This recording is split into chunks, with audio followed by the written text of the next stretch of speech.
Hey everyone, so in this video what we're going to do is we are just going to review how to set up a document in MLA format. We are not going to talk about MLA citations at all. Today we're just talking about formatting. So here is my example document that I'm working with, and we're going to start out by putting in the necessary information at the top of the page. So in order to do that, the very first thing we're going to do is we're going to hit enter and then space back up, and in that very top spot you need to type your name. So the person who wrote this thing, their name goes there. Then you're going to hit enter and you're going to type your instructor's name. Right below that, you're going to hit enter one more time and type the name of the course.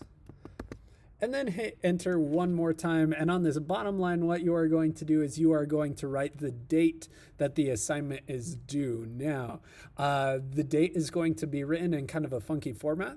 You are going to write the date, month, and year. So it will look something like this. Now, after you have put in the date, you're then going to hit enter and put in the title or a space for the title.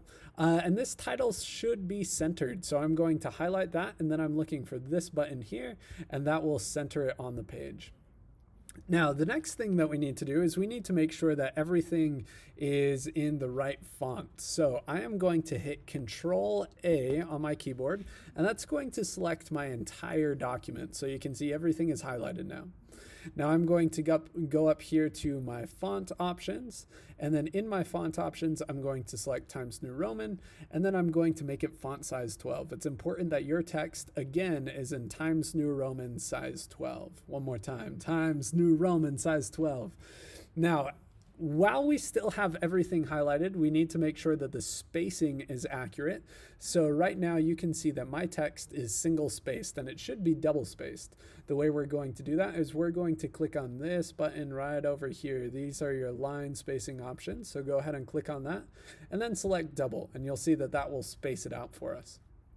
Now, if I scroll down in the document, you can see that I have a paragraph here and a paragraph here, but there's a problem between these paragraphs because in MLA format, we should not have an extra space between them. So what I'm going to do is if you have extra spaces between your paragraphs, I'd like you to follow along here, but you're just going to delete that extra space and then hit the tab button to make sure that your paragraph is indented. So when we look at our paragraphs, they should be indented and there should not be extra spaces between them. So again, this is wrong, but that is right. Now, the very last thing that we need to do is we need to set up our MLA header. So the way we're going to do that is we're going to double click near the top of the document. And then up here in the top of the document, your document will probably default to your cursor being right over here. Now, you're going to start by typing your last name. Again, this is your last name, not the instructor's name. Type your last name there. And then you're going to go to Insert, Page Numbers, and select this option right here. So again, you're going to insert page numbers and then the upper left-hand corner option. That's going to put a page number in that changes based on the page that it's on. So for instance, you can see that this one has a number 1 because it's the first page. If we go down to the second page, we have a number 2 because that's the second page. So if I scroll back up to the top, we now have my last name followed by the page number. Now we need to do a couple other things here. First off, we're going to click between those and make sure that there's a space between them. Second off, we're going to highlight them and move them over to the right by using this button here. And then the very last thing that we need to do is we need to double check that those are in Times New Roman. They have probably defaulted to Arial 11. Make sure that you switch them to Times New Roman 12.